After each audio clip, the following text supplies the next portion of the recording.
నమస్కారం.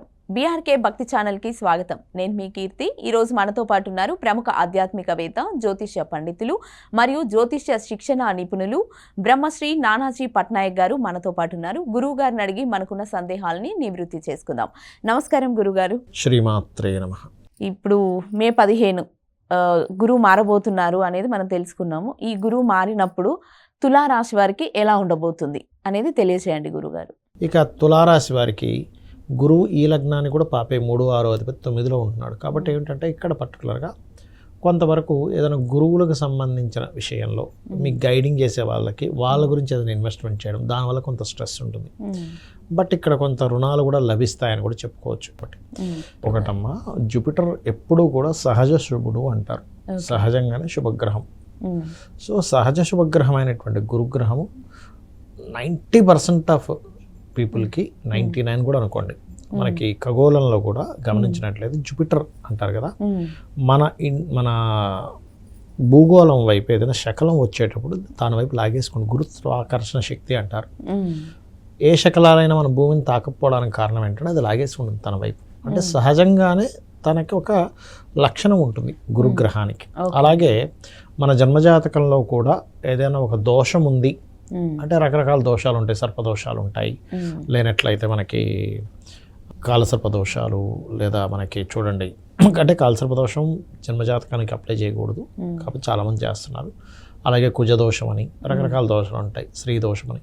గురువు దృష్టి ఉంటే తగ్గుతుంది సర్వసాధారణంగా. అలాగే ఈ రాసుల్లో ముఖ్యంగా మేషం నుంచి తీసుకుంటే 3వ స్థానంలోకి మారుతున్నాడు. 2లో ఉండే గురువు 3లోకి మారుతున్నందుకు ప్లేస్ ఆఫ్ చేంజ్ ఇస్తాడు ఎక్కువగా.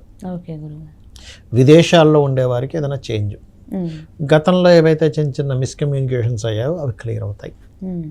ఏ గ్రహమైనా మీకు మంచి ఫలితాలు ఇవ్వాలి, అందులో ముఖ్యంగా గురువు మంచి ఫలితాలు ఇవ్వాలంటే ఇప్పుడు నడుస్తున్నటువంటి గోచారరీత్యా కూడా మీరు దక్షిణామూర్తి స్తోత్రము మెయిన్గా చేసుకుంటూ ఉండాలి. అలాగే శని యొక్క ప్రభావం కూడా తగ్గాలి అంటే కనుక కాలభైరవ అష్టకము చదవడము, గోవుకి బెల్లం తినిపించడము, కాస్త నూనె, శివాలయంలో నూనెను దానంగా ఇవ్వడము, ఇవి చేస్తూ ఉండడం. లేదా గూడాన్నము అంటారు, బెల్లముతో చేసినటువంటి పదార్థాన్ని మనం దేవుడి దగ్గర నివేదన చేసి దాన్ని నలుగురికి ప్రసాదంగా పంచడం చేసినట్లయితే అన్ని విధాలా బాగుంటుంది.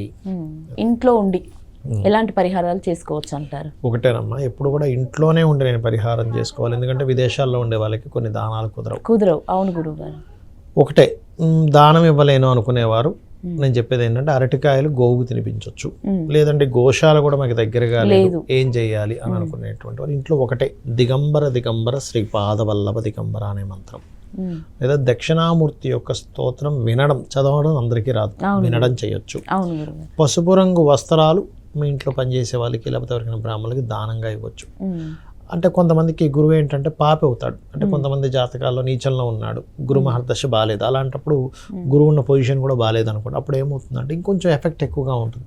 ఎలాంటి ఎఫెక్ట్ ఉంటుంది గురువు బాగాలేని వాళ్ళకి అంటే గురువులతో ఇబ్బంది, లేకపోతే ఒక పూజ చేయబోయి ఇంకోటి ఏదో, అంటే కొంతమంది చూడండి కొన్ని ఇప్పుడు సహజంగా కూడా ఈ శని ఇలా ఉన్నప్పుడు ఏమవుతుందంటే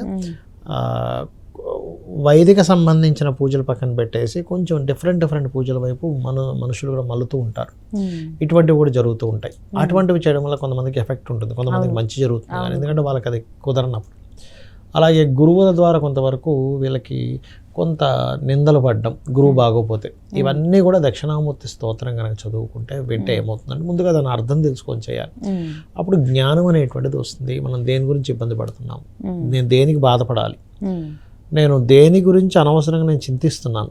ఇప్పుడు భగవద్గీతలో అదే కదమ్మా, శ్రీకృష్ణ పరమాత్మ యుద్ధరంగంలో ఉండే వాళ్ళందరినీ చూసి వీళ్ళందరినీ చంపేసి నేను నెత్తుడు కుడి తినాలా, గురువులను, మేనమామలను, తండ్రులను, సహోదరులను వీళ్ళందరినీ చూసి హృదయము ద్రవించి నకాంక్షే విజయం కృష్ణ అంటాడు. అంటే నాకు విజయం వద్దు, రాజ్యము వద్దు అన్నప్పుడు నీ ధర్మం నువ్వు చేయాలి అని చెప్పి ఆయన మళ్ళీ చెప్తాడు. అలా మన జ్ఞానోదయం అవుతుంది దక్షిణామూర్తి స్తోత్రం కనుక చదివినట్లయితే. సో ఇది చేసుకుంటే సరిపోతుంది. ఓకే గురుగారు, మంచి విషయాన్ని వివరించారు. ధన్యవాదాలు గురుగారు. శ్రీమాత్రే నమః.